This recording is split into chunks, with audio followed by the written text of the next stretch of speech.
If you are creating video on YouTube, then this video will be useful for you. Today I'm gonna show you how you can make your YouTube thumbnail bigger in size while you share over Facebook page, profile or group. So today we are not going to be using any third-party website that you may find online because your URL looks ugly and you don't want to do that, right? So we will use this simple method that I'm going to demonstrate right now, right here. And thank you very much for giving 30 likes on my previous video.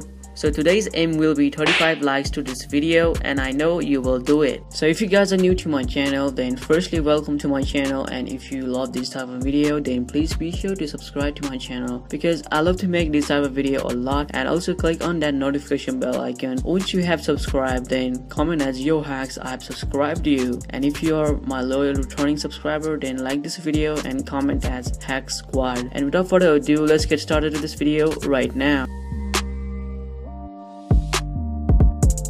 So the very first thing is that you need to go to your video manager and scroll down, go to advanced setting, and then make sure you have unchecked that allow embedding. Alright, now still you are not done. If you paste the link on Facebook, it will be small or it won't work. So once you have done that, now copy the video URL and then go to Facebook debugger. Note the link will be under the description, and also you can go from this card option right corner to this video. Now paste URL on it and press debug. Then once you have done that, click on scrap again and then you are done.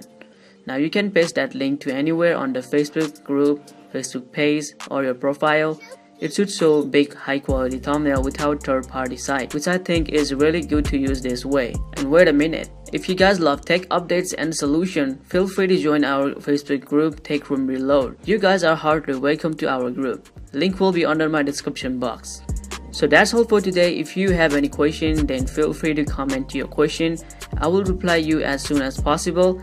And make sure to smash that like button and share with your friends if you found this video really helpful for you. So as always, thank you very much for watching this video. It's Susan signing off. Peace out.